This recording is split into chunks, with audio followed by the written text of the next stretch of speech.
Good morning সবাইকে। সকালবেলা উঠে গেছি, উঠে স্নান করে নিয়েছি, কারণ আজ দোলের সবাইকে অনেক অনেক ভালোবাসা। ভিডিওটা বেশ কয়েকদিন পরে কিন্তু আমি ছাড়ছি। এইখানে প্রথমে ঠাকুর দিয়ে নিয়েছি, স্নান করে ঠাকুরদের সবাইকে আবির লাগিয়ে দিয়েছি।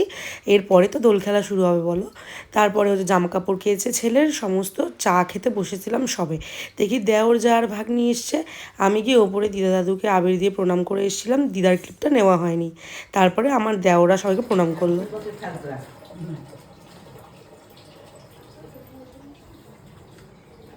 মিষ্টি দোষ হওয়ার হাতে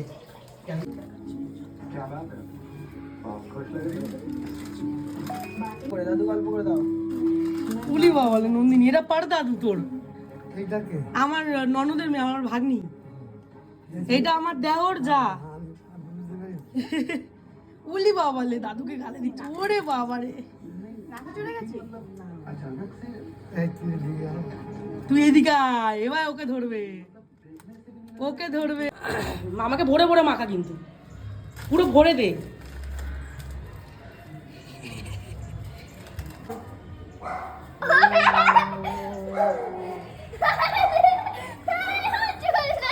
এ বাবা, নন্দিনী আঙ্কেল ভূত বানিয়ে দেবে।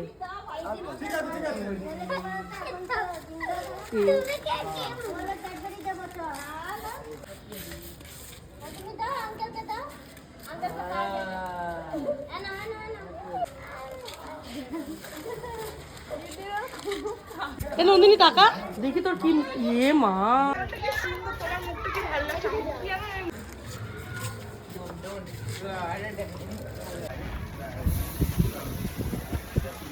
এরপরে কিন্তু আমি আর মাম চলে গেছিলাম আমার বাপের বাড়িতে সবাইকে প্রণাম করতে।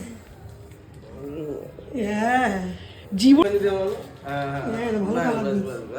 মাখিয়ে দাও, পূজাটা সঙ্গী পেয়েছে। ভাতের রং দিবি না কিন্তু, মামা ভালো করে মাখিয়ে দিয়েছে ওই জন্য। আমার ভাইকে মাখাবো না, ঠান্ডা কেন? এবার আমি একটা সুন্দর কালার মাখিয়ে দিই, তাহলে সুন্দর হয়ে যাবে। নাক দেখি আর না, আলাদা আলাদা কালার করে। আর আমার কালারটা হ্যাঁ, মা ঠিক দিয়েছে এবারে। এটা এখানে একটু রং খেলার পরে আমরা সবাই মিলে চলে গেছিলাম আমার শ্বশুরবাড়িতে। আমি, ভাই, মাম তিনজনেই চলে গেছিলাম আমার শ্বশুরবাড়িতে। আমি সকালবেলা শ্যাম্পু করে স্নান করেছি। ছাড় নেই। হ্যাঁ, আপনার শ্যাম্পু করতেই হবে। দিদি শ্যাম্পু লাগবে নাকি?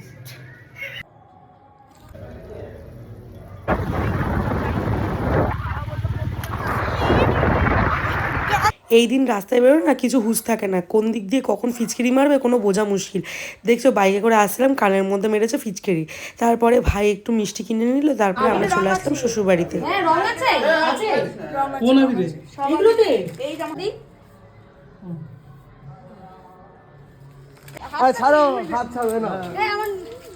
চুলে দেবে না, ঠিক আছে, মুখে ভালো করে। কি নেই কিছু হাতে। মা, কি অবস্থা আমার মুখটা। তোমরা আমার আগের ভিডিও দেখলে বুঝতে পারবে আমরা শ্বশুরবাড়ি থেকে কিরকম রং খেলা খেলি। এইবারে কিন্তু যে যার মতো ঘরে ঢুকে গেছে, কেউই রং খেলেনি, তাই মনে একটু কষ্ট রয়ে গেল। গত বছর তার আগে ওই তো সব ফটো আছে আমার কাছে। দেখ, এখানে ঘুরে ফিরে আমাকে পায়। আবার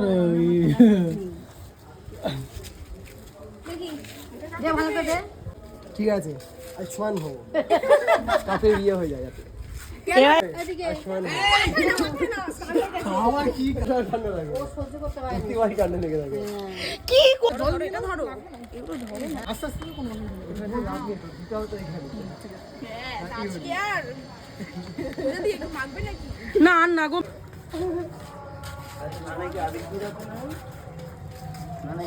এই রংটা গ্যারান্টি, এই রংটা উঠবে না। কালকে আমি সত্যি বলছি বিয়ে বাড়ি যাবো না, আমি বিয়ে এই রংটা কিন্তু গ্যারান্টি ছাড়বে না। এবার নিজের মুখে মাখো, পদ দিয়ে দেখছো কি অবস্থা। দাও দাও দাও, বেশি করে বেশি করে। হচ্ছে আমার বাবা। ছাড়বে না, এটা পুরো গ্যারান্টি অরিজিনাল।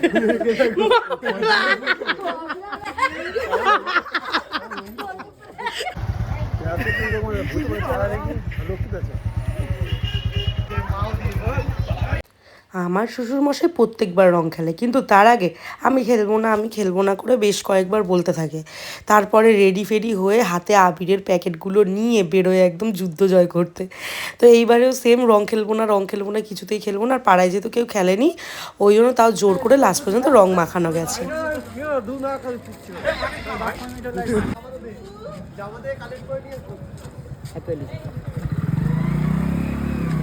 বৌদিকে রং লাগানো হয়নি। না উঠুক ভালো করে উল্টো হাতের উল্টো দিকে রয়েছে বেশি করে। সবকিছু মেয়ের মূল হচ্ছে টাকা, টাকা নেই।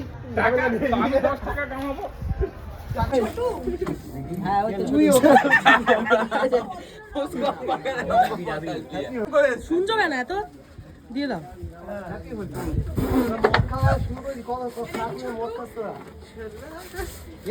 পাগলা নাকি তুই? ও চোখে মনে কানা হয়ে গেলে চোখে ঢুকেও গেছে। চোখে কি হয়েছে?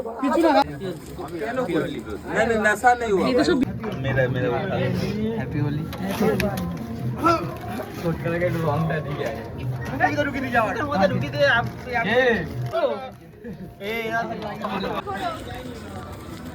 পায় দেয় না মামনি, পায় দেয় না। কোথায় বেশ ভিডিও দেখেছিলাম বেসন আর দই দিয়ে কষলে নাকি রং উঠে যায়, সেটাই ট্রাই করছিলাম। আর সেদিন দিদার ঘরে রান্না হয়েছিল চিকেন কষা আর ফ্রাইড রাইস, ওটাই খাওয়া দাওয়া করলাম সবাই মিলে। বাবা কিনেছে দাদা। ডিনারের জন্য অর্ডার করা হয়েছিল মশালা কুলচা, ডাল মাখানি আর তার সাথে কিছু চিকেনের একটা রেসিপি।